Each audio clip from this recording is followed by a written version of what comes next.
Kita mulai ya. Bismillahirrahmanirrahim. Assalamualaikum warahmatullahi wabarakatuh. Alhamdulillahi rabbil alamin. Wabihi nasta'in wala umur dunya waddin. Wassalatu wassalamu ala rasulil karim Nabiyina Muhammadin wa ala alihi wa sahbihi ajma'in. Asyhadu an la ilaha illallah wahdahu la syarikalah wa asyhadu anna Muhammadan abduhu wa rasuluh al-mab'uts rahmatan lil alamin.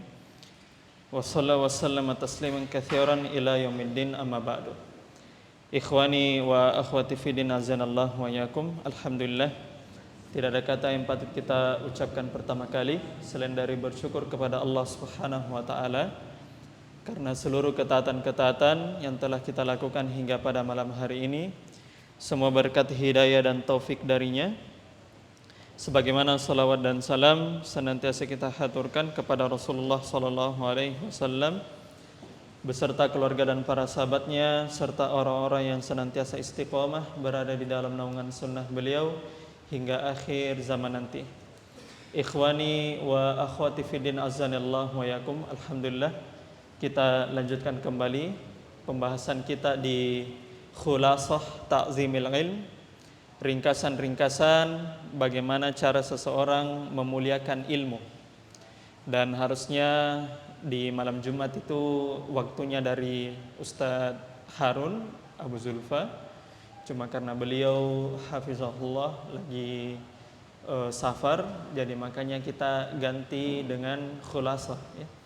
Dan insyaallah dalam 4 hari ke depan, yaitu di hari ini, kemudian hari Ahad, kemudian hari Rabu dan hari Sabtu, kita akan menyelesaikan khulasah kita dalam 4 majelis. Karena ini kita sudah di maqid ke-11, jadi sisa 9 maqid lagi dan kita selesai.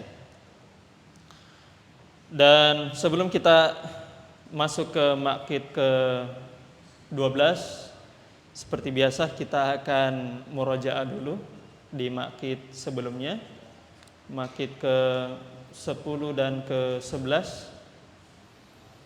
Ada yang bisa sebutkan contoh-contoh adab ilmu seperti yang sudah kita jelaskan pada kesempatan kemarin? Contoh-contoh adab ilmu di dalam dars. Ada yang bisa sebutkan? Iya, fadhal.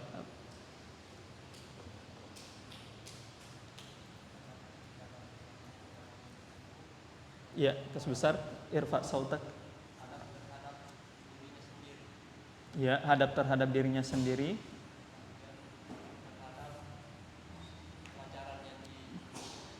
Adab terhadap pelajaran. Adab terhadap guru dan teman-temannya.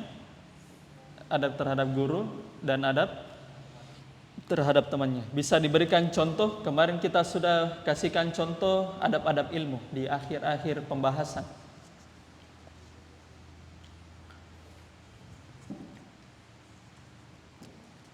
Ada yang bisa sebutkan contohnya kemarin tentang beberapa adab?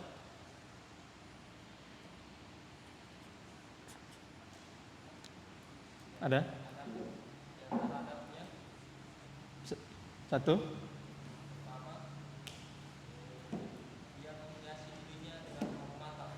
Iya, menghiasi dirinya dengan yang beberapa adab yang kita jelaskan kemarin itu contoh aplikasinya. Misalnya bertanya di majelis, ada kemarin yang kita jelaskan itu. Ada yang bisa? Ya, fadhal. Akhir. Ada bertanya misalnya. Iya, bagus. Ketika dia bertanya sama gurunya, hendaknya dia memulai pertanyaan dengan ahsanallahu ilaikum. Semoga Allah memperbaiki urusanmu. Memperhatikan pelajaran dengan baik dan tidak menoleh ke selain pelajaran. Memperhatikan pelajaran dengan benar, dengan baik, dengan seksama dan tidak menoleh ke sekelilingnya ketika belajar. Yang ketiga, hendaknya duduk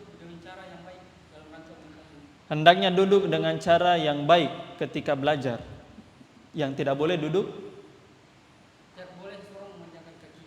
Tidak boleh seseorang selonjoran kaki ketika di majelis kecuali darurat, misalnya majelisnya terlalu panjang dan seterusnya.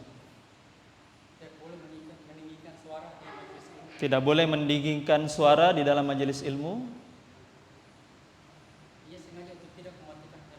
Iya, jangan ia tidak mematikan handphonenya kecuali darurat ya. Ada perkara darurat dia gunakan untuk mencatat dan seterusnya. Ya, ahsan, barakallahu fiik.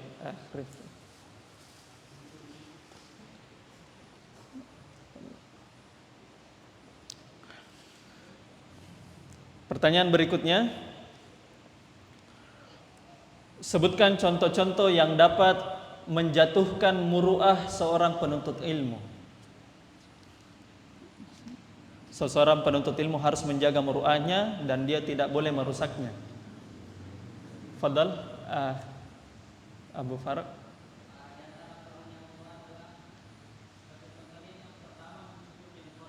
Mencukur jenggot. Jadi mencukur jenggot itu selain dari pendapat yang mengatakan haram, nah itu juga menyelisihi muru'ah. Karena para nabi itu, para rasul itu memanjangkan janggut, dan penuntut ilmu itu menghiasi dirinya dengan memanjangkan janggutnya. Maka orang yang mencukur janggutnya, maka sama saja dia itu menghilangkan muru'ahnya sebagai penuntut ilmu. Yang kedua, terlalu banyak menoleh ke jalan. Ketika dia jalan, dia ya menoleh ke kiri dan ke kanan, ya. Memanjangkan kaki ketika berada di majelis, selonjoran kaki, maka itu menghilangkan muru'ah. Bersahabat dengan pelaku dosa, ya, pelaku dosa dan orang-orang yang suka bermain-main. Ahsan, barakallah. Abu Farq.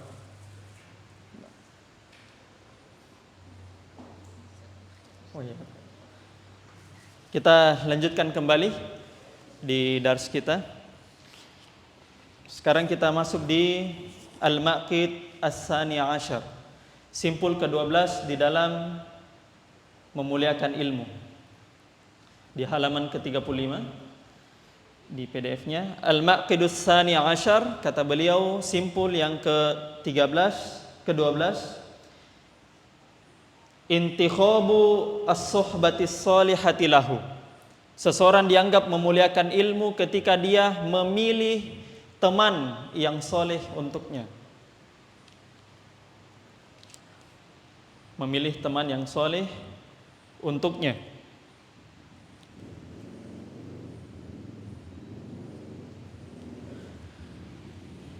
Kata penulis hafizahullah, ittikhazuz zamili daruratun lazimatun fi nufusil khalqi. Memilih teman merupakan perkara yang menjadi hal yang darurat dan harus pada jiwa manusia. Memilih teman merupakan perkara yang darurat dan menjadi keharusan pada jiwa manusia. Karena tidak ada orang yang hidup sendiri. Tidak ada orang yang hidup sendiri. Seseorang itu mau tidak mau menjadi orang yang butuh sama orang lain, makhluk sosial. Fayahtaju talibul ilmi ila muasyarati ghairihi minat tullabi. Maka seorang penuntut ilmu butuh bergaul dengan para pelajar selain darinya, selain dari dia.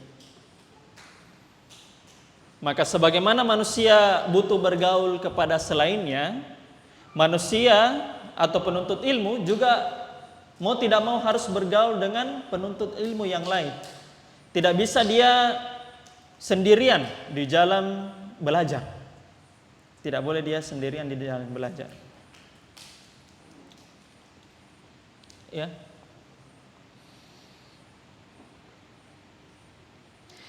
Litu'ina hadhil mu'asyiratu ala tahsilil ilmi wal ijtihadi fi talabi.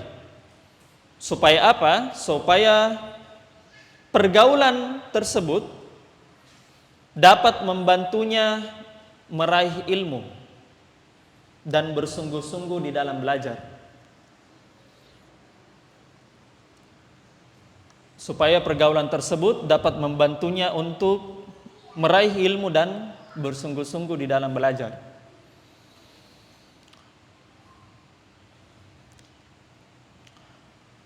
Maka seseorang ketika belajar, dia membutuhkan untuk bersahabat dengan teman-temannya sesama penuntut ilmu, bukan hal apa-apa, tapi karena kebutuhannya untuk ilmu itu sendiri. Bukan karena dirinya, ya, bukan karena dia butuh yang lain, tapi dia butuh karena dia mau mencari ilmu. Dia mau mencari ilmu. Maka dikatakan di penjelasannya Syekh Saleh di sini, maka bukan termasuk orang yang memuliakan ilmu orang yang tidak memilih teman. Orang yang tidak memilih teman dengan sesama penuntut ilmu. Dan malahan dia memilih teman ke orang-orang yang, kata beliau di sini, al-battalah. Al-battalah itu artinya orang yang menganggur.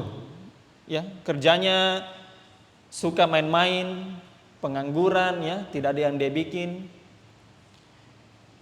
Termasuk al-majanah. Orang penuntut ilmu itu tidak boleh bergaul dengan orang-orang yang ya kurang akalnya. Kurang akalnya. Wal fasad. Tidak boleh juga bergaul sama orang-orang yang diketahui ini orang suka bikin onar di tengah manusia. Karena kata beliau, sebab kalau ada penuntut ilmu yang bergaul dengan orang-orang tersebut, maka hal itu dapat memutuskannya dari belajar. Sederhananya begitu. Sederhananya begitu. Kemudian lanjut lagi. Wazzamalatu fil ilmi in salimat minal ghawaili nafi'atun fil wusuli ilal maksudi. Maka pertemanan di dalam proses belajar akan membawa manfaat menuju tujuan ilmu itu apabila selamat dari kerusakan. Maka seseorang ketika berteman itu pasti akan membawa manfaat untuknya dengan catatan tidak ada hal yang merusak pertemanannya tersebut. Merusak pertemanannya tersebut. Kita akan jelaskan nanti, kata beliau, ya, jenis-jenis pertemanan. Ada 3 jenis pertemanan, ya. Dan penuntut ilmu butuh 1 jenis tersebut, tidak butuh 2 yang lain. Nah, itu yang harus kita ketahui. Sebelumnya, apa dalilnya bahwa seseorang itu butuh dengan orang lain? Dalilnya adalah surah Al-Hujurat ayat 13. Kata beliau, ya. Kata Allah, ya ayyuhan nasu inna khalaqnakum min zakarin wa unsa wa ja'alnakum syu'uban wa qabaila lita'arufu. Surah Al-Hujurat ayat 13. Ini dalilnya bahwa seseorang butuh sama orang lain. Butuh sama orang lain. Kata Allah di dalam surah Al-Hujurat, wahai manusia, inna khalaqnakum min zakari wa unsa. Sesungguhnya kami telah menciptakan kalian dari az-zakar, laki-laki, dan perempuan. Wa ja'alnakum syu'uban wa qabaila lita'arafu. Dan kami jadikan untuk kalian bersuku-suku, syu'uban artinya bersuku-suku, wa qabaila dan berkabilah-kabilah. Ada bangsa ini, ada suku ini, ada ras ini, ya. Di antara kita ada yang ras Bugis misalnya, ada yang orang Bungku, ada yang orang tolaki, ya, dan sebagainya, ya. Kata Allah, wa ja'alnakum syu'uban wa qabaila lita'arafu. Dan kami jadikan kalian bersuku-suku dan berkabilah agar apa? Lita'arafu, agar kalian saling mengenal. Agar kalian saling mengenal. Maka disinilah dalil bahwa seseorang itu butuh sama orang lain. Hatta penuntut ilmu sekalipun. Hatta penuntut ilmu sekalipun.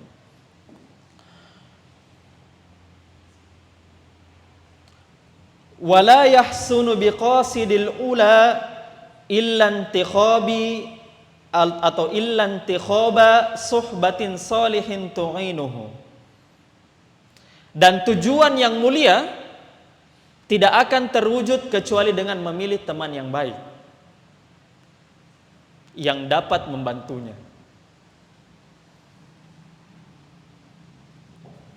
Misalnya ada seseorang ingin naik ke gunung, misalnya naik ke puncak gunung. Bisakah seseorang naik ke puncak gunung, ya, yang dimana gunung tersebut belum pernah dia daki sebelumnya, dan dia menjadi orang yang sendirian, ya, dan dia tidak tahu jalan sama sekali, ya, tidak ada orang yang membantunya, tiba-tiba naik sendirian. Bisa tidak? Boleh jadi bisa, tapi akan banyak kendala-kendala dan kesusahan yang dia hadapi. Minimal dia butuh yang namanya guide atau pemandu untuk sampai ke atas puncak kalau dia tidak punya teman. Maka semakin tinggi cita-cita seseorang, semakin tinggi tujuannya, maka dia butuh teman untuk mencapainya juga sama-sama, begitu. Itu kata Syekh Shalih Al-Utsaimin.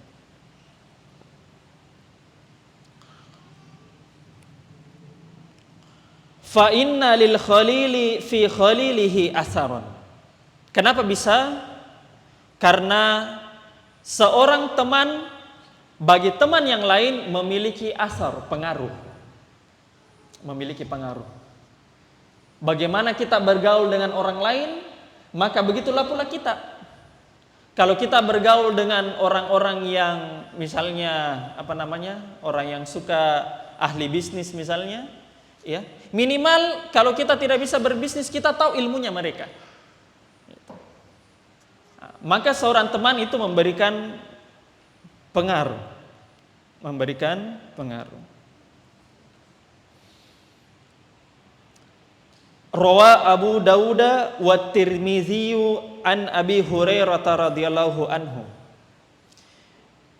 Abu Dawud dan Imam At-Tirmizi meriwayatkan dari Abu Hurairah radhiyallahu anhu, annan nabiyya sallallahu alaihi wasallam qala, bahwasanya Nabi sallallahu alaihi wasallam mengatakan, ini hadis yang dibawakan oleh penulis, ar-rajulu ala dini khalilihi falyanzur ahadukum may yukhalil. Seorang laki-laki bergantung pada agamanya temannya. Seorang laki-laki bergantung pada agama temannya. Falyanzur ahadukum may yukhalil. Maka hendaklah dia perhatikan kepada siapa dia berteman.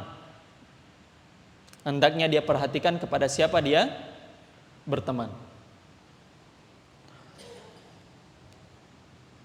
Bahkan di sebagian riwayat Nabi sallallahu alaihi wasallam memperumpamakan teman yang baik dengan teman yang buruk seperti apa? Kalau teman yang baik beliau umpamakan sebagai penjual parfum. Nabi memperumpamakan teman yang baik seperti penjual parfum.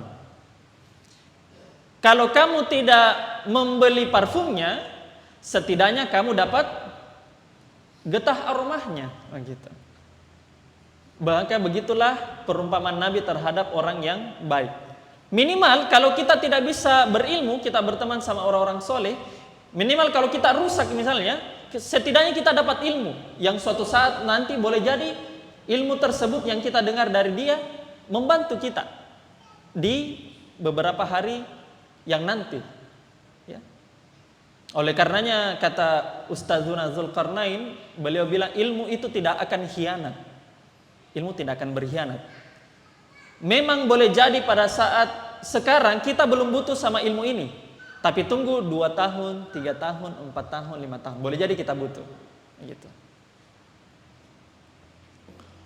Maka beliau perumpamakan teman yang baik seperti penjual parfum. Dan beliau alaihi salatu wassalam memperumpamakan teman yang buruk seperti pandai besi. Kata Nabi, ya, kalau kamu berteman dengan pandai besi, ya, minimal yang kamu dapatkan itu adalah percikan apinya. Percikan apinya yang bisa membakar, ya, badan ataupun, ya, baju kita. Nah, maka beliau memperumpamakan hal tersebut. Maka begitulah seseorang ketika berteman. Siapa yang dia temani teman, ya, circle-nya dia temani, maka begitulah sifat orang tersebut. Maka begitulah sifat orang tersebut. Yaqulur Raghib Al-Asfahani, berkata Ar-Raghib Al-Asfahani, laisa i'da'ul jalisi li jalisihi bimaqalihi wa fi'alihi faqat. Kata Raghib Al-Asfahani, pengaruh seorang teman bukan hanya terbatas pada ucapannya dan bukan juga terbatas pada perbuatannya. Pengaruh teman itu bukan hanya ucapannya dan bukan hanya perbuatannya. Bal bin nazri ilaihi, bahkan hanya dengan memandang teman tersebut itu sudah memberikan pengaruh, gitu. Bahkan hanya dengan pandangan sudah memberikan pengaruh. Jadi jangan anggap, ikhwani fiddin azanallahu wa yakum, ketika kita berteman dengan orang lain, kita dipengaruhi sama perkataannya atau perbuatannya saja. Enggak. Akan tetapi, kata ulama, ketika kita berteman orang lain, jangankan perkataan sama perbuatannya, pandangannya saja itu pengaruh sama kita, itu pandangannya. Kita memandang sama teman kita itu berpengaruh sama hati, gitu. Makanya hati-hati ketika kita berteman dengan orang-orang yang buruk. Maka ketika kita dilihat saja ini orang, itu sudah bisa memberikan pengaruh sama badan, gitu. Memberikan pengaruh sama badan.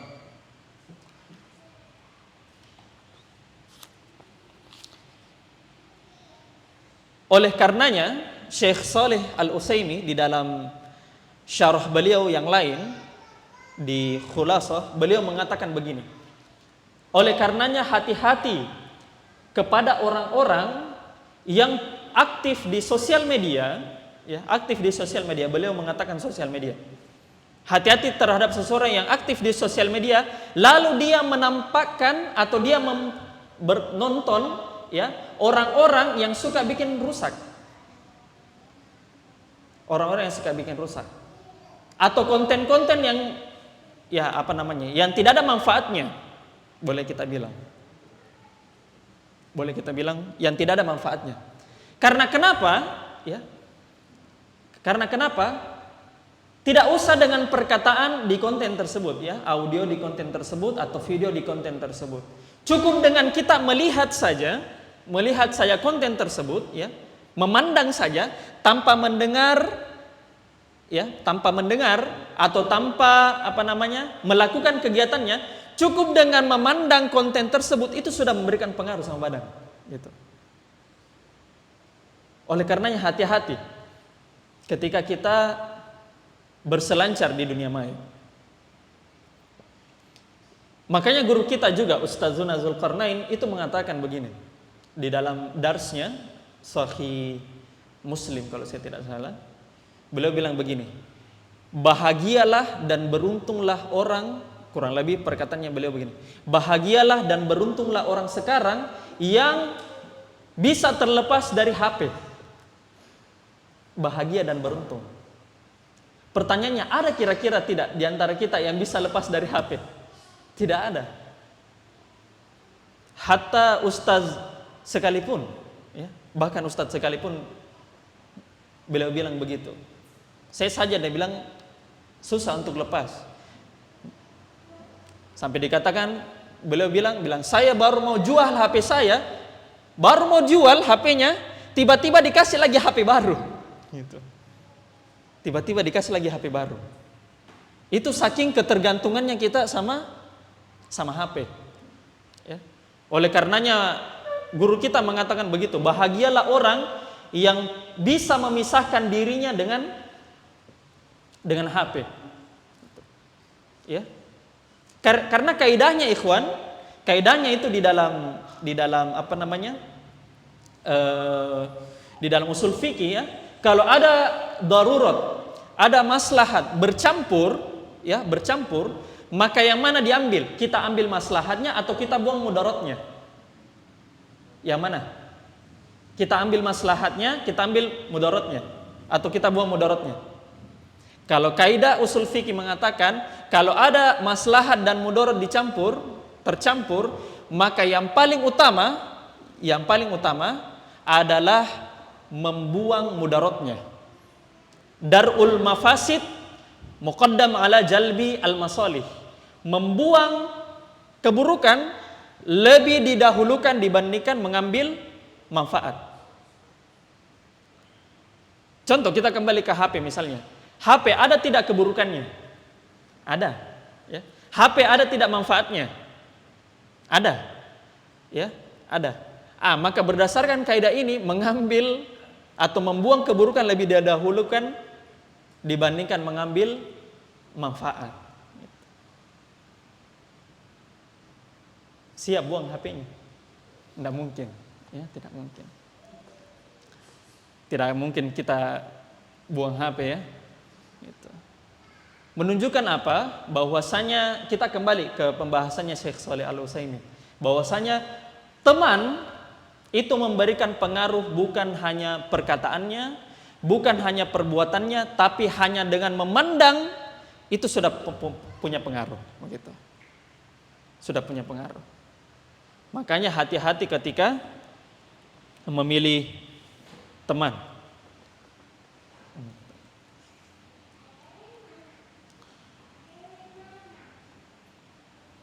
Kemudian kata beliau, wa innama yukhtaru lis-suhbati may yu'ashiru lil fadilati la lil manfaati wala lil lazzati. Nah, di sini beliau jelaskan 3 ikatan pertemanan. Beliau jelaskan 3 ikatan pertemanan. Kata beliau, dan seseorang hanya dipilih untuk dijadikan teman. Seseorang hanya dipilih untuk dijadikan teman, yaitu orang yang kita temani bergaul karena satu hal, yaitu karena fadilah, keutamaan. Seseorang kita jadikan teman untuk bergaul itu karena fadilah saja, fadilah. La lil manfa'ah wala lil lazzah, bukan karena manfaatnya, dan bukan karena kelezatannya. Bukan karena manfaatnya dan bukan karena kelezatannya. Di sini ikhwan wa akhwat, beliau memberikan 3 ikatan pertemanan. 3 ikatan pertemanan. 1, ikatan pertemanan karena fadilah, keutamaan. 2, ikatan pertemanan karena manfaat. Dan 3, ikatan pertemanan karena kelezatan. Karena kelezatan. Sekarang kita akan definisikan apa yang dimaksud dari ikatan pertemanan tersebut. Kalau ikatan pertemanan karena fadilah, ikhwan rahimani wa rahimakumullah, adalah ikatan pertemanan karena keutamaan yang dia punya dalam segi akhirat. Itu namanya fadilah. Ya, contohnya misalnya, dia misalnya rajin baca Quran. Ya, dia rajin baca Quran. Dia tahu hukum-hukum tajwid. Maka seseorang itu dia ikat pertemanannya karena fadilah hal tersebut. Contoh misalnya, teman-teman yang durusul lugha, ya, saya dekat sama ini karena jago misalnya baca kitab misalnya. Jago baca kitab. Itu namanya pertemanan karena fadilah. Ada keutamaan yang dia dapatkan berkaitan dengan akhirat. Yang kedua, apa ikatan pertemanan yang kedua? Karena manfaat. Apa yang dimaksud ikatan pertemanan karena manfaat? Yaitu ikatan pertemanan berkaitan dengan manfaat duniawi yang dia dapatkan. Manfaat duniawi yang dia dapatkan. Contoh misalnya, orang tersebut punya harta misalnya, ya. Punya uang misalnya, ya. Punya jabatan tinggi, ya. Atau dikatakan ya sebagai tenaga dalam misalnya, ya, tenaga dalam. Maka orang tersebut ini adalah aqdus sahbi lil manfaah. Ya, ikatan pertemanan karena manfaat. Dan ikatan pertemanan yang ketiga apa? Karena lazzah. Apa yang dimaksud ikatan pertemanan karena kelezatan? Lazzah yaitu ikatan pertemanan berkaitan dengan sifat yang dia punyai orang tersebut. Sifatnya. Contoh misalnya, ini orang lembut, ya. Enak misalnya diajak berbicara. Diajak berbicara. Ya. Dan sifat-sifat yang dia miliki orang tersebut, ya. Contoh misalnya suka melucu misalnya. Itu karena lazzah. Oh, saya berteman sama dia karena saya suka sekali setiap kalau dia bicara, ya suka bikin ketawa misalnya. Maka itu ikatan pertemanan karena lazzah, gitu. Lazzah. Maka kata penulis hafizahullah, ya, seseorang dipilih dijadikan teman, asas pertamanya adalah asas fadilah. Bukan asas manfaat dan bukan asas lazzah, gitu. Bukan asas manfaat dan bukan asas lazzah. Ya. Kenapa bisa? Ikhwan, dijelaskan di penjelasannya beliau, ya, di syarahnya. Karena kenapa? Karena kedua hal sebelumnya, baik karena manfaat, baik karena kelezatan, dia bisa sirna, bisa hilang. Tapi kalau dia berkaitan dengan fadilah, keutamaan dengan akhirat, tidak akan sirna. Meskipun sahabat yang kita temani sudah wafat. Gitu. Sahabat yang kita temani sudah wafat. Maka tidak akan pernah sirna itu ikatan pertemanan karena fadilah. Karena fadilah. Contoh misalnya, ada seseorang berteman karena punya misalnya ya uang yang banyak, ya. Uang yang sedikit-sedikit traktir misalnya. Sekarang pertemanannya, dia berniat berteman karena ya punya banyak uang, ya, sedikit traktir. Pertanyaannya sekarang, kalau uangnya tiba-tiba habis, kira-kira masih mau berteman? Tidak akan berteman. Hilang pertemanannya karena hilang sebabnya, gitu. Hilang sebab, gitu. Yang ketiga misalnya, seseorang berteman karena dia lembut misalnya. Lembut, ya, atau dia melawak misalnya. Ya, tiba-tiba misalnya dia berubah sikap. ataupun misalnya ada sesuatu hal ya yang dia tidak suka sama dia, tiba-tiba ya, namanya manusia, pasti salah, ya, pasti salah. Tiba-tiba ada sesuatu hal yang dia suka. Awalnya humoris, lucu dan seterusnya. Oh, saya suka berteman sama dia karena lucu dan seterusnya. Tiba-tiba ada hal yang dia tidak suka sama dia. Kira-kira masih mau berteman lagi? Bahkan boleh jadi dia nanti jadi musuh. Gitu. Tapi kalau orang berteman karena fadilah, karena keutamaan akhirat yang dia punya, bahkan ketika temannya tersebut sudah wafat, pasti dia dapatkan manfaat. Bahkan ketika baku musuhan sekalipun sama dia, baku musuh ya, baku tidak baik ya, baku tidak, misalnya pinjam temannya 100 ya. Pinjam dulu 100 tapi tidak ada kasih kembali 100 ya. Oke, kita mungkin ada hutang dan seterusnya ya. Tapi ketika dia baku musuh, dia adil. Ketika dia baku tidak baik sama temannya ya, karena asas fadilah, keutamaan akhirat, dia tidak gunjing temannya gitu. Nah, tidak gunjing. Oh, mentong itu. Suka mentong begitu. Gitu. Akhirnya dia cerita satu-satu ke temannya. Nah, temannya yang satu ini dia cerita-cerita lagi kedua ini. Akhirnya orang semua baku bertengkar gara-gara dia dua. Gitu. Nah, itu. Maka orang berteman itu karena asas fadilah. Gitu. Lanjut lagi.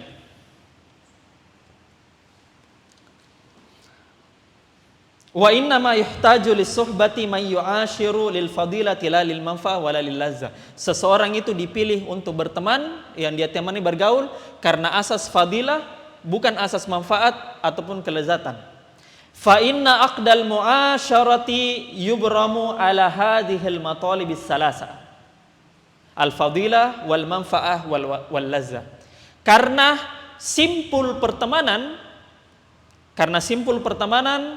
itu dibangun, yubramu artinya dibangun ya, dibangun atau dijalin apa namanya, tali atau benang itu yang kita apa namanya kalau kita ini untai ya, kita apa ya, kita pilin, nah itu namanya yubramu ya.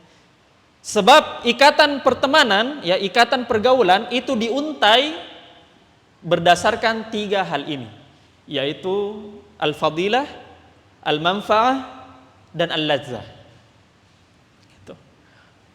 Kalau orang yang punya ikatan pertemanan dapat 3-tiganya, berarti beruntung ya.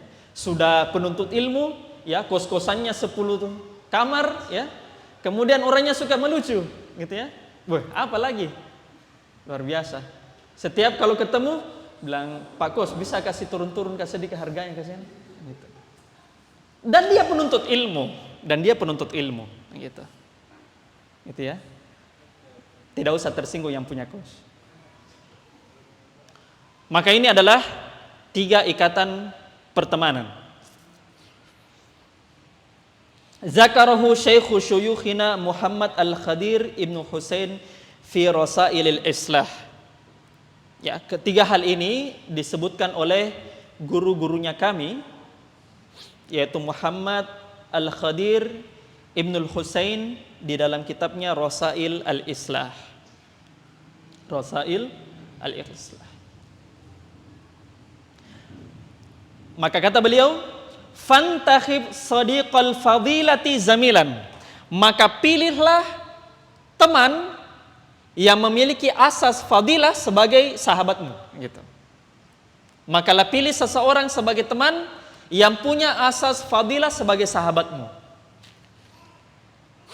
Fa innaka tu'rafu bihi. Sebab kamu pasti akan dikenal karena sahabatmu itu. Gitu.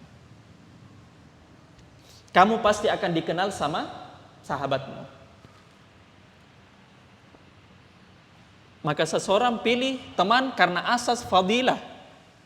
Ya, karena kita pasti dikenang atau dikenal karena hal tersebut. Saya kasihkan contoh misalnya. Yang mana lebih baik ikhwan? Yang mana lebih baik? Tukang maksiat yang bergaul dengan orang-orang solih, atau orang solih yang bergaul dengan tukang maksiat? Yang mana lebih bagus? Apa? Yang pertama atau kedua? Pertama. Kenapa bisa? Tukang maksiat bergaul sama orang solih, pasti orang bilang apa di luar? Ih, masya Allah, jagonya sholat. Ya? Ih, masya Allah. Padahal dia ini tukang maksiat, ya, masih judi, ya, masih tukang judi. Ya? Nasallahu salama wal afiyah. Ya. Tapi ketika dia bergaul dengan orang-orang solih, karena dia punya pengaruh dan temannya di sekelilingnya orang solih juga, maka pasti orang kenal dia. Ih, orang baik ini orang, gitu. Padahal orang tidak tahu saja bahwa dia orang rusak, gitu. Orang rusak. Gitu. Dibandingkan dengan orang yang kedua misalnya, orang yang solih dan bergaul sama orang-orang yang rusak, orang-orang yang fajir, ya, tukang minum misalnya. Dia bergaul sama ya tukang minum sambil ya main kartu, ya. Jadi temannya semua minum, saya tidak minum misalnya. Tidak minum. Maka apa kata orang lain sama dia? Pasti dia bilang, sama jini. Ya. Satu mazhab jini. Gitu. Gitu ya. Satu jalan. Makanya ada sebagian dai ya yang bilang ya, yang dia bilang, saya itu mau ceramah depan orang-orang yang dikenal sebagai ya PSK nauzubillah, ya, dikenal sebagai orang-orang yang minum, ya.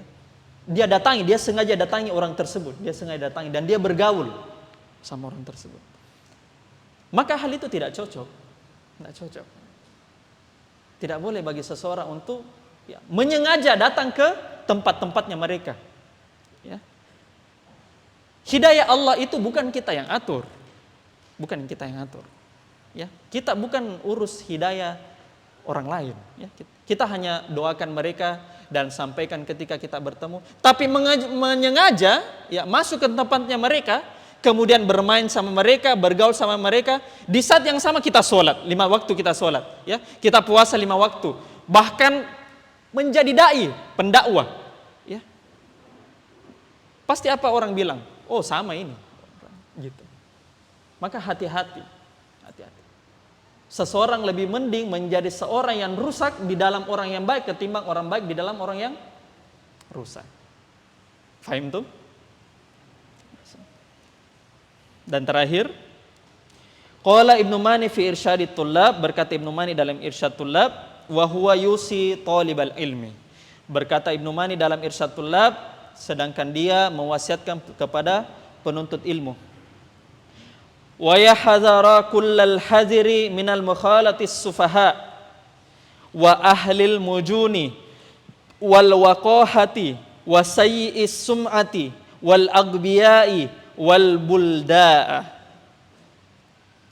Maka hendaknya seseorang waspada dari berbaur dengan orang yang bodoh, as-sufaha. Berbaur dengan orang yang bodoh. Wa ahlil mujuni, dan orang-orang yang memiliki kekurangan akal. Wal waqaha, yang tidak punya adab atau kurang ajar sama orang. Wa sayyi'is sum'ah, yang jelek namanya di hadapan orang. Di sini sayyi'is sum'ah bisa kita artikan begini. Ini orang dikenal sebagai orang jelek. Ya. Memang nama baiknya dia rusak. Nama baiknya rusak. Dikenal sama orang-orang, oh begini memang ini orangnya. Itu arti pertama sayyi'is sum'ah. Arti yang kedua, sayyi'is sum'ah artinya kedudukannya rusak. Kedudukannya rusak. Ya. Ada penuntut ilmu bergaul sama kepala begal, tidak boleh. Ya, kepala begal. Oh saya mau dakwah, jangan. Dia yang harus datang. Dia harus datang. Jangan bergaul. Berbeda ya, kita dakwahi dan menjadi teman. Itu hal dua hal yang antum harus bedakan. Mendakwahi dan menjadi teman dua hal yang berbeda. Ya. Kalau teman itu ya antum sudah maklum. Kemudian wal aghbiyai, dan orang yang pandir. Wal bulada, dan orang-orang yang pemalas. Fa inna mukhalatatahum sababul hirmani wa syaqwatil insan. Sebab berbaur dengan mereka adalah sebab kesialan dan sebab rusaknya seseorang. Dan inilah ikhwani wa akhwati fiddin, simpul yang ke-12 yang kita bisa sampaikan. Insyaallah simpul kita 13 kita akan lanjutkan setelah salat Isya. Subhanakallahumma bihamdik asyhadu an la ilaha illa anta astaghfiruka wa atubu ilaik. Assalamualaikum warahmatullahi wabarakatuh.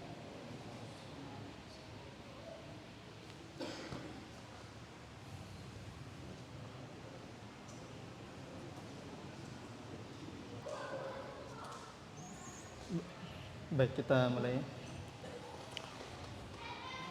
Bismillahirrahmanirrahim. Assalamualaikum warahmatullahi wabarakatuh.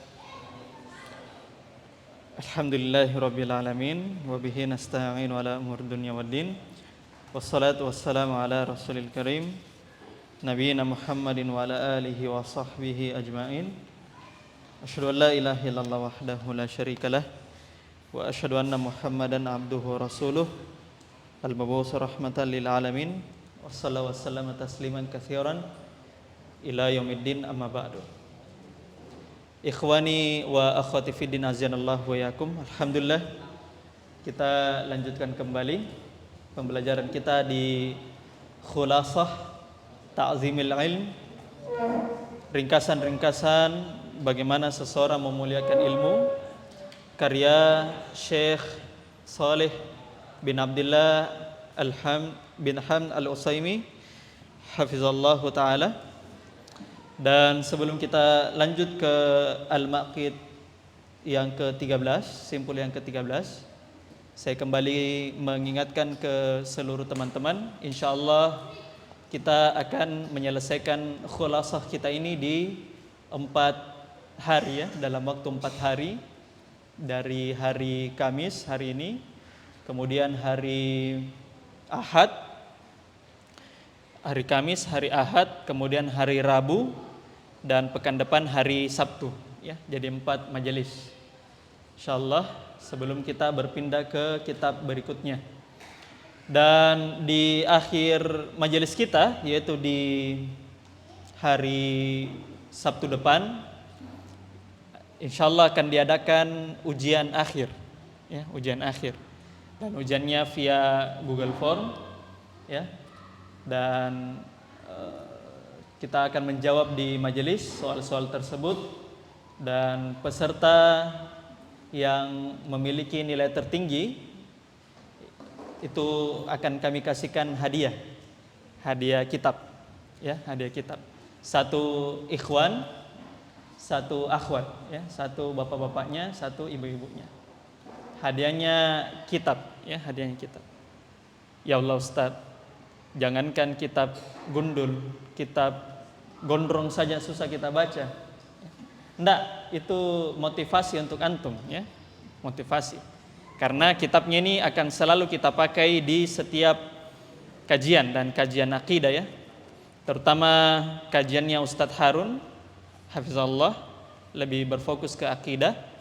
Maka kita akan kasihkan kitab yang berkaitan dengan akidah, dan insyaallah akan selalu antum pakai kitab ini ya, kitab ini. Dan antum tidak usah kaget ya, karena dari 2020 saya mengajar itu sudah saya kasihkan begitu ke teman-teman di halaqah Durusul Lughah ya. Saya suka kasihkan hadiah ya, dan hadiah untuk penuntut ilmu itu lebih bermanfaat dan lebih kekal ya, ketimbang hadiah yang lain ya. Apalagi hadiahnya dalam bentuk kitab ya, kitab. Makanya ikhwan, ada link rekaman, antum silakan murojaah, dan insyaallah kita akan ujian di hari Sabtu pekan depan insyaallah taala. Baik, kita lanjutkan kembali di simpul kita, simpul yang ke-13 dari pengagungan terhadap ilmu. Tadi kita bahas simpul yang ke-12, yaitu memilih teman yang soleh ya. Dan ya, itu merupakan bentuk pengagungan ilmu ya. Mafhum mukhalafahnya, pemahaman terbaliknya, siapa yang sembarangan memilih teman, maka dia tidak termasuk orang yang mengagungkan ilmu. Itu saja kata kuncinya ya. Itu mafhum mukhalafahnya, pemahaman terbaliknya. Ya. Dan sekarang kita akan masuk di simpul yang ke-13. Al-Maqidus Salisa Asyar. Kata beliau, simpul yang ke-13, bazlul juhli fi tahaffuzil ilmi wal muzakarati bihi was su'ali anhu. Bazlul juhdi. Itu al-juhdi, antum bisa dommahkan jim, al-juhdi, bisa juga difathahkan al-jahdi, dua bacaan bisa. Ya, bazlul juhdi atau bazlul jahdi. Artinya mengerahkan upaya. Mengerahkan upaya di dalam menghafalkan ilmu dan mengulangi ilmu serta bertanya tentangnya. Mengarahkan upaya di dalam menghafal ilmu, muzakarah, mengulang-ulanginya, dan bertanya tentangnya. Maka ini termasuk dari simpul seseorang dianggap memuliakan ilmu ketika dia menghafal ilmu, dia mengulanginya, dan dia bertanya tentang ilmu tersebut. Ini termasuk tanda seseorang memuliakan ilmu. Kata beliau, "Idh talaqihi 'anis syuyukhi la yanfahu bila hifzin lahu wa muzakaratin bihi wa su'alin anhu." Tatkala bertalaki ilmu kepada guru, tidaklah bermanfaat kecuali dengan menghafalnya, muzakarah ilmu tersebut, dan bertanya kepada guru tentang ilmu tersebut. Maka ilmu tidak dianggap bermanfaat kecuali 3 hal, kata penulis. 1, menghafal. Dan masalah menghafal, ikhwan, sudah kita bahas di maqid sebelumnya ya, tentang masalah menghafal ini. Dan kita sudah jelaskan bagaimana langkah-langkah menghafal, 10 langkah menghafal. Sudah kita bahas. Silakan dicek di rekaman ya, ada 10 langkah menghafal. Itu sudah kita bahas. Dan beliau membahas secara detail masalah menghafal, ya. Dan ini beliau ulang lagi di sini, menunjukkan menghafal itu hal yang sangat penting. Hal yang sangat penting. Yang pertama menghafal, yang kedua muzakarah, dan yang ketiga bertanya tentang ilmu. Bertanya mengenai ilmu. Fahaulai tuhaqqiqu fi qalbi talibil ilmi ta'zimahu itu ta'zimahu ya.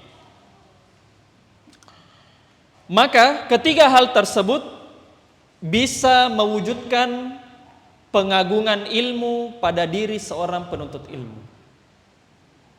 Ketiga hal tersebut bisa mewujudkan pengagungan ilmu pada diri seorang penuntut ilmu. Bikamalil tifati ilaihi washtighali bihi, dengan menyempurnakan perhatiannya dan sibuknya ia dengan ilmu. Dengan menyempurnakan perhatiannya dan sibuknya ia pada ilmu. Fal hifzu khalwatun bin nafsi. Maka menghafal,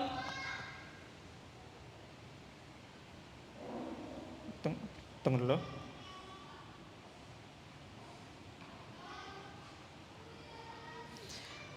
Fal hifzu khalwatun bin nafsi, maka menghafal adalah bentuk kesendirian dengan jiwa. Khalwat itu kan berduaan. Maka menghafal adalah bentuk penyendirian diri dengan jiwa, bentuk khalwat pada jiwa. Wal muzakaratu julusun ilal qarini, dan muzakarah adalah duduknya seseorang dengan teman belajarnya. Was-su'alu iqbalun 'alal 'alimi, dan bertanya adalah bertatap muka dengan seorang yang alim. Maka menghafal itu adalah proses menyendirikan jiwa, karena kalau kita menghafal tidak mungkin kita menghafal banyak orang ya, kita butuh sendiri. Maka menghafal adalah proses menyendirikan jiwa. Muzakarah ilmu adalah duduknya seseorang dengan teman belajarnya, dan bertanya adalah bentuk tatap mukanya dengan seorang ulama. Walam yazalil ulama'ul a'lamu yahudduna 'alal hifzi wa ya'muruna bihi, dan para ulama yang terkemuka, al ulama'ul a'lam, para ulama yang tersohor, mereka semua menganjurkan untuk menghafal ilmu, dan mereka memerintahkan untuk menghafalkan ilmu. Dan ini sudah detail kita jelaskan kemarin ya, bahwasanya ilmu itu adalah apa yang dihafalkan. Ilmu itu adalah apa yang dihafalkan.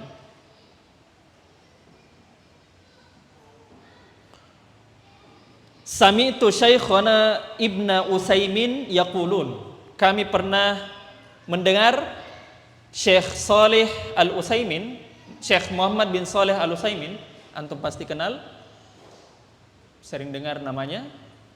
Kami pernah mendengar Syekh Muhammad bin Saleh Al-Utsaimin berkata, dan ini bagi teman-teman yang sedang dalam proses membaca kitab, ini beberapa catatan kaki ketika antum sudah mulai membaca kitab. Kata Syekh Saleh Al-Utsaimin, Syekh Muhammad bin Saleh Al-Utsaimin, hafizna qalilan wa qara'na katsiran. Kami menghafal sedikit dan kami membaca banyak. Kami menghafal sedikit dan kami membaca banyak kitab ya. Beliau Syekh Utsaimin mengatakan begitu, kami membaca sedikit dan kami kami menghafal sedikit dan kami membaca banyak. Fantafa'na bima hafizna aktsara min tifa'ina bima qara'na. Maka kami mendapatkan kemanfaatan dari apa yang kami hafal itu lebih besar dibandingkan apa yang kami baca. Kami mendapatkan manfaat dari apa yang kami hafalkan itu lebih besar ketimbang apa yang kami baca.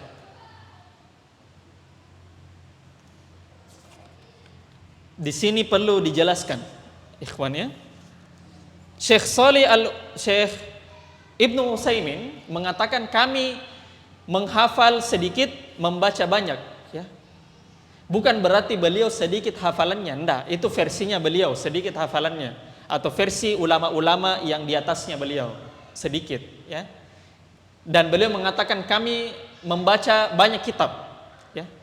Dan kami mendapatkan manfaat lebih besar apa yang kami hafal ketimbang apa yang kami baca. Kenapa bisa? Ada yang bisa tahu kenapa bisa? Jawabannya ikhwan, beliau menjelaskan di sini di syarahnya, karena kedalaman hafalan seseorang di hati lebih kuat ketimbang panjangnya dia membaca kitab gitu. Dijelaskan sama Syekh Shalih Al-Utsaimin ya. Karena ketika seseorang menghafal masuk di hatinya, lebih kuat menancap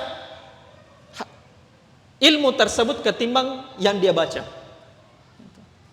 Yang dia baca. Ya. Maka kata beliau, ilmu yang hadir di dalam jiwa, ya, yang asalnya merupakan menghafal, lebih kuat ketimbang ilmu yang hadir dalam jiwa yang asalnya adalah membaca. Membaca. Karena kenapa? Pada saat kita semakin tua, usia kita semakin tua, maka memori kita akan berkurang. Apa yang kita hafalkan itu akan tetap ketimbang apa yang kita baca, gitu. Maka semakin banyak seseorang menghafal Al-Quran, menghafalkan matan-matan ilmiah di usia mudanya, ya, dan dia menghafalkan hadis-hadis Nabi, maka seseorang akan ditolong di usia tuanya dengan hafalan sisa-sisa hafalannya, ketimbang dia membaca kitab. Tapi bukan berarti membaca kitab tidak baik, bukan. Tapi kata Syekh Shalih Al-Utsaimin, walikulli minhuma maqamuhu as-salihulah. Setiap hal tersebut, mau membaca kitab, mau menghafal, semuanya baik. Semuanya baik. Tidak ada yang buruk. Semuanya baik. Tapi yang mana paling bagus adalah menghafal.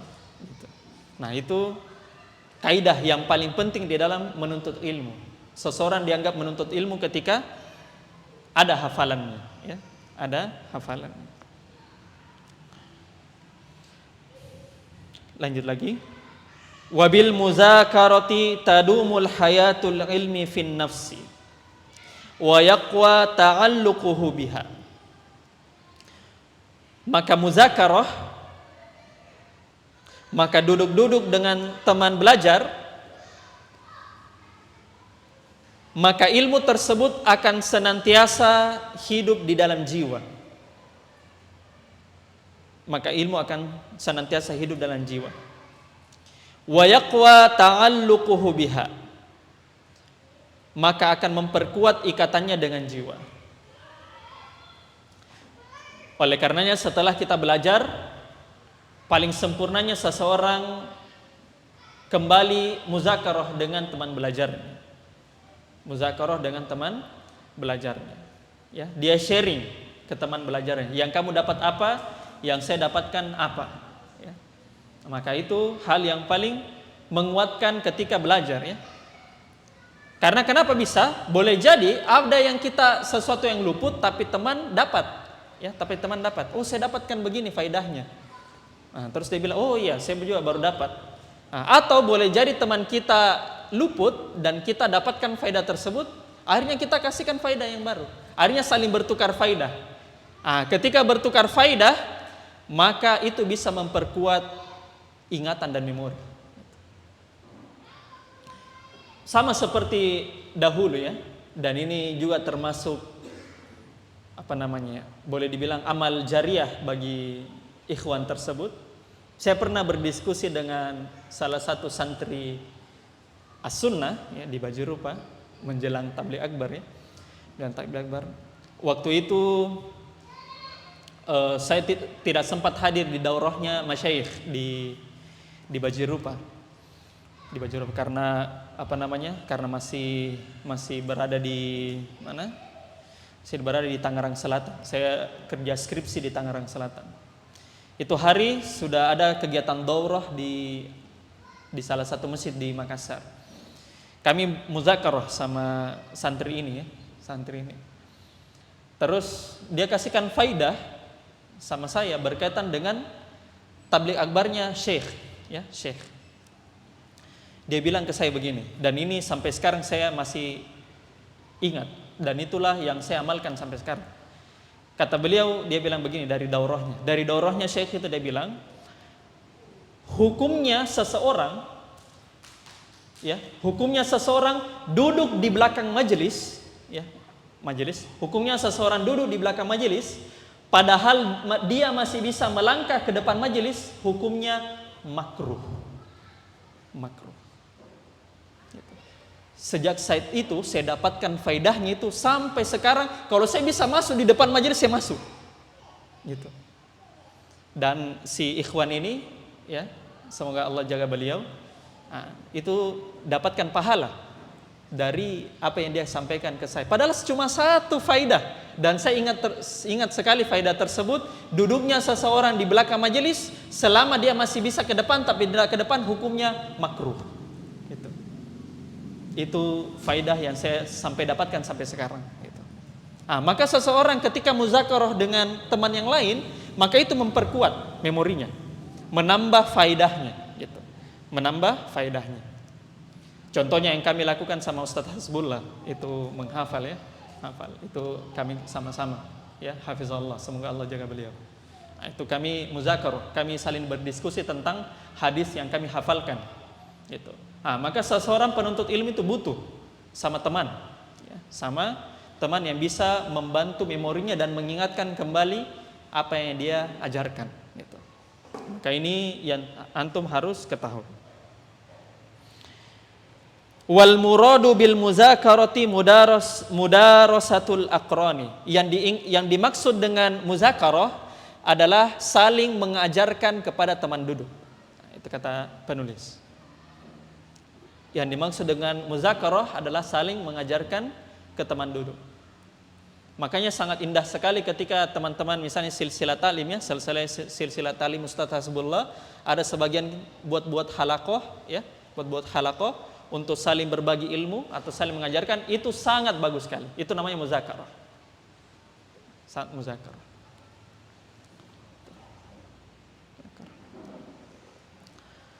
Wa qad umirna bita'ahudil Qur'anil ladzi huwa aisarul ulumi, dan kita diperintahkan untuk mengikat Al-Qur'an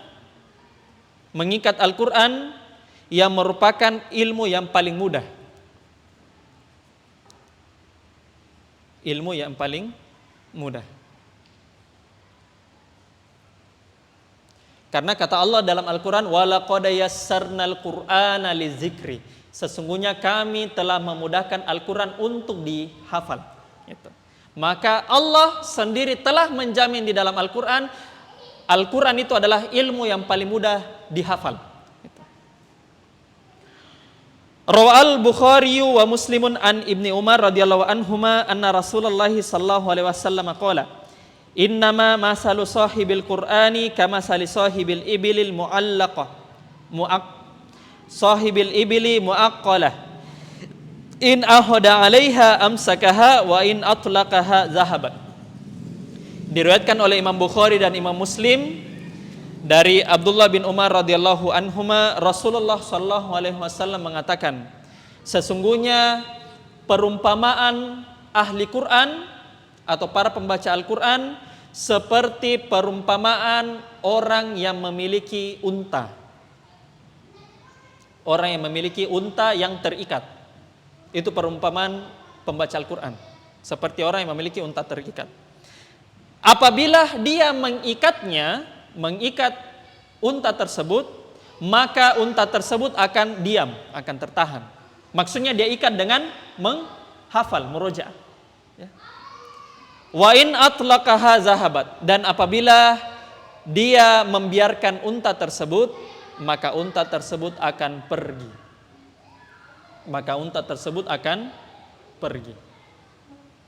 Maka ahli Al-Quran itu seperti pemilik unta, ya. Kalau dia konsisten untuk muzakarah, maka dia itu akan ikat Al-Quran pada dirinya. Qala Ibnu Abdul Bar fi kitabihi At-Tamhid inda hadzal hadis. Berkata Ibnu Abdul Bar dalam kitabnya At-Tamhid berkaitan dengan hadis ini. Wa idza kana al-Qur'anul muyassaru lizikri kal ibilil muaqqalati man ta'ahada amsakaha fa kaifa bisairil ulumi. Dan apabila Al-Qur'an yang telah mudah tersebut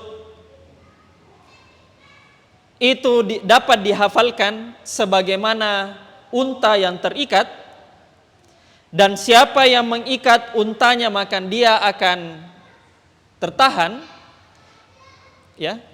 Dan siapa yang melepasnya dan tidak selainnya, siapa yang melepas unta tersebut maka unta tersebut akan pergi.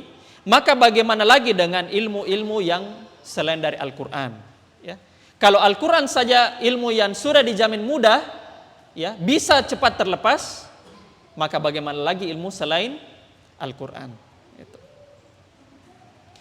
Wa bis-su'ali 'anil ilmi tuftatahu khazainuhu. Beliau melanjutkan kembali penjelasannya. Dan dengan bertanya mengenai ilmu dapat membuka khazanah-khazanah, wawasan ilmu tersebut. Fa husnul mas'alati nisful ilmi. Maka baiknya seseorang bertanya adalah setengah dari ilmu. Ketika seseorang bertanya dengan benar, dengan baik, dengan adab, maka itu setengah dari ilmu. Was-su'alatul musannafatu kamasaili Ahmad al-Marwiyati anhu. Dan pertanyaan-pertanyaan yang telah dituliskan dalam bentuk fatwa, ya, dalam bentuk fatwa, contohnya misalnya ikhwan adalah Imam Ahmad, ya. Imam Ahmad itu mengumpulkan, ya, fatwa-fatwa, ya, atau murid-muridnya mengumpulkan fatwa-fatwa dari Imam Ahmad. Contohnya juga Syekhul Islam Ibnu Taimiyah, ya, Majmu' Fatawa, ya, kita sudah paham. Ibnu Taimiyah mengumpulkan fatwa-fatwa, ya, yang beliau kumpulkan sendiri, ya, di dalam kitabnya. Maka kumpulan-kumpulan pertanyaan tersebut yang ditanyakan kepada seorang alim burhanun jaliyun ala azimi manfaatis su'ali, adalah bukti yang nyata terhadap besarnya manfaat bertanya. Besarnya manfaat bertanya. Maka seseorang ketika belajar, ya, bukan belajar diam-diam, ya, bukan belajar diam-diam, belajar, duduk, dengar, itu sudah bagus, itu sudah bagus. Tapi hal yang lebih dari itu adalah dia bertanya. Bertanya. Apa yang dia iskal dengan hal tersebut, dia bertanya. Karena kadang-kadang ada faidah yang dia dapatkan tidak ada dalam dars, ya, tapi dia dapatkan di dalam pertanyaan. Terakhir, wa hadhil ma'anis salasatu lil ilmi. Dan inilah makna-makna dari ketiga hal tersebut pada ilmu, ya, yaitu menghafal, muzakarah, dan bertanya. Maka ketiga hal ini, kata penulis, bimanzilatil gharsi lisyajari. Ketiga hal ini itu seperti bibit pohon. Bibit pohon. Wasakyihi, dan pengairannya, ya, penyiramannya. Watan miyatihi, dan seperti berkembang biaknya.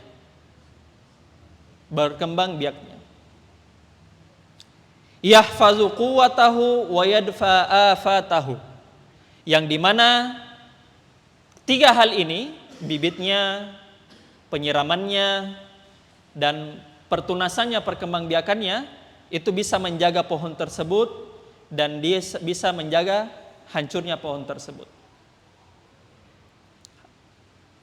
Fal hifzu ghorsul ilmi, maka ilmu adalah bibit, maka menghafal, fal hifzu, maka menghafal adalah bibit dari ilmu.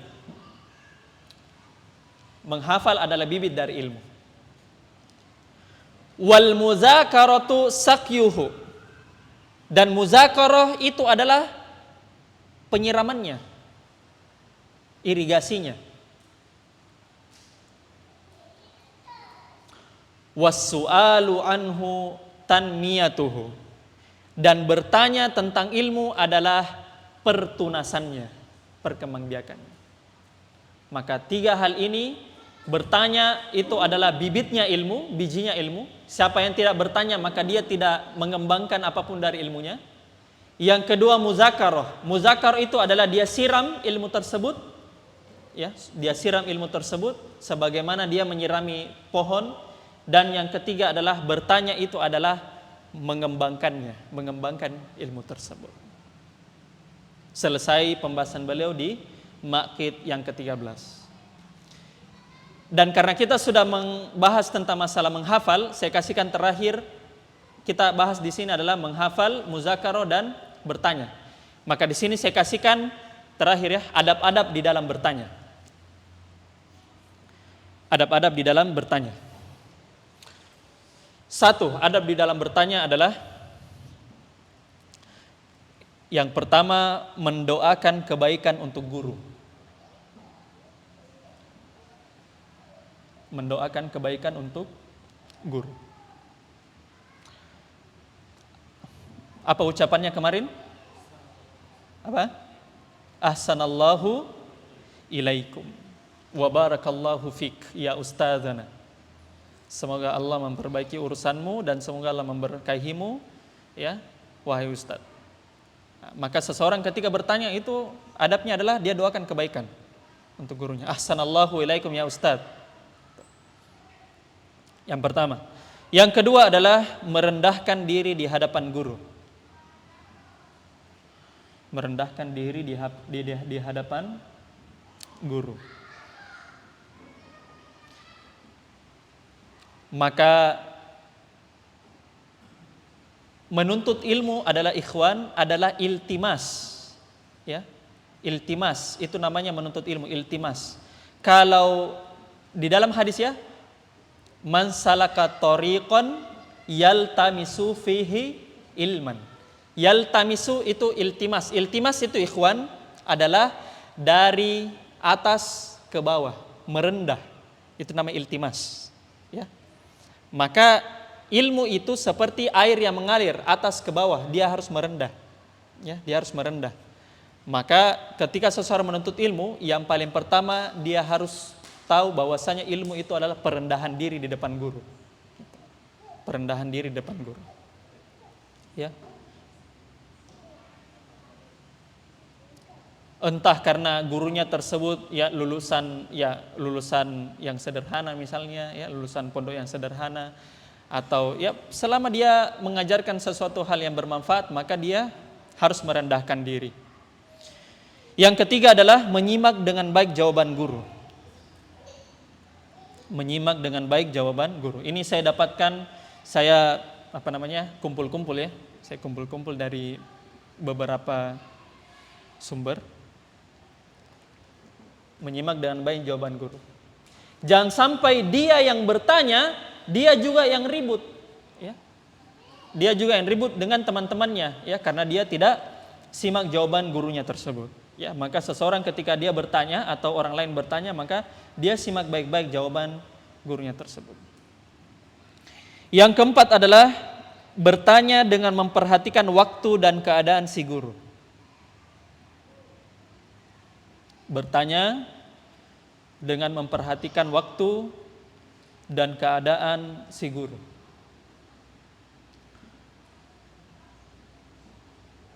Maka ketika seseorang bertanya, hendaknya dia perhatikan waktu, ya, dan bagaimana gurunya tersebut. Jangan sampai dia bertanya sama gurunya, ya, sebelum subuh misalnya, ya, jam 3 subuh, ya. Assalamualaikum Ustaz, gitu ya. Bagusnya bertanya subuh.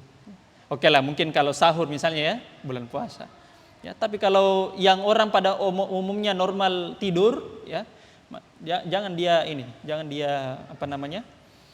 sibukkan. Nanti kita akan bahas tentang kitab selanjutnya, Al-Adabul Asyarah.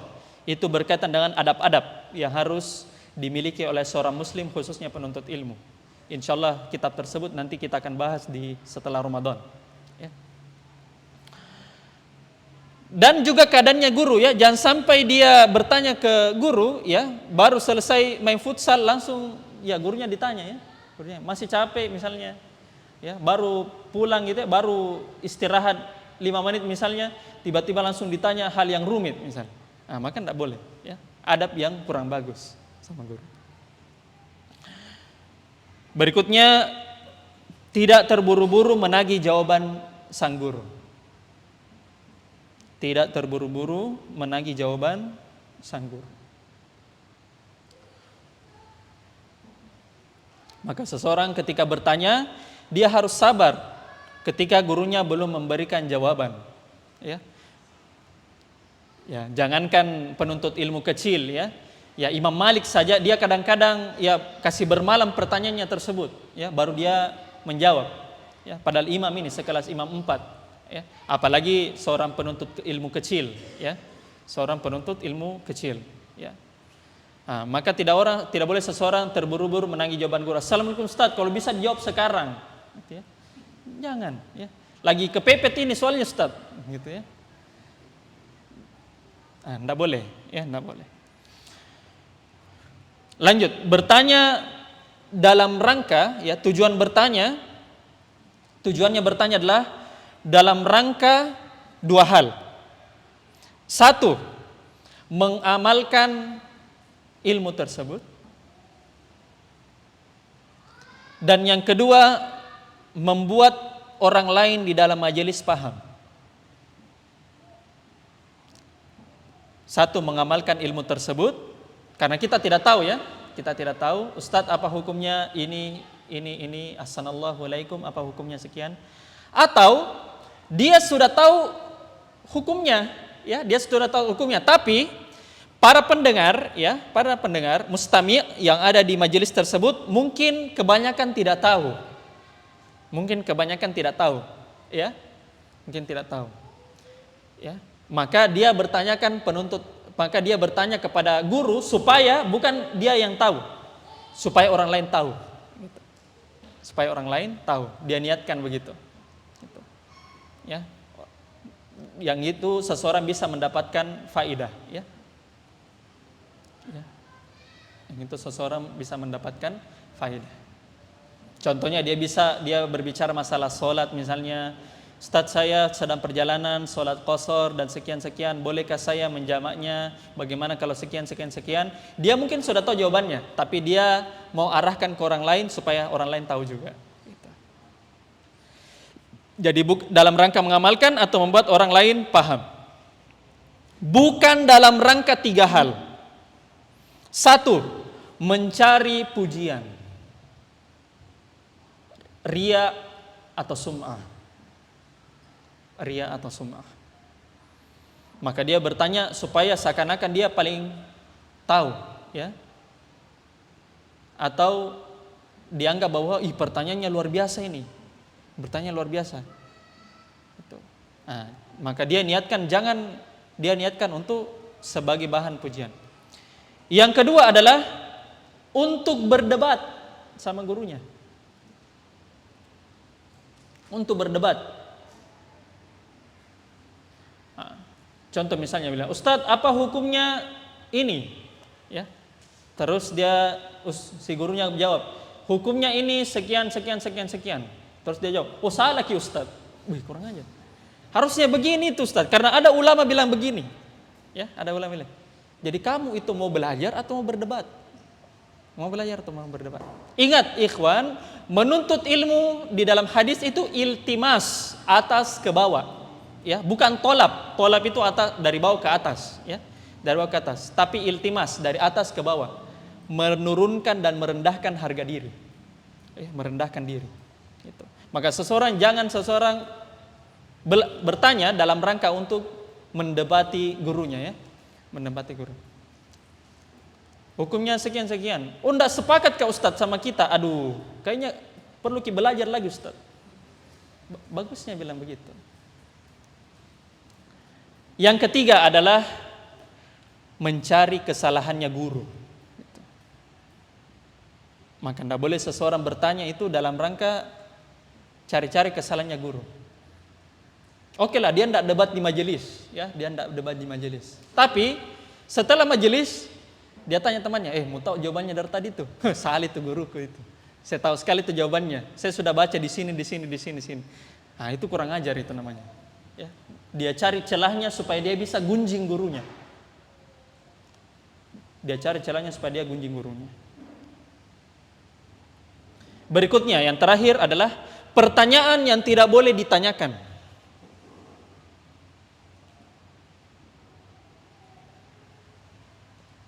Pertanyaan yang tidak boleh ditanyakan. 1. Pertanyaan berkaitan dengan adu domba sesama guru, sesama ustadz. Ya. Adu domba. Contoh misalnya, ya. Contoh misalnya.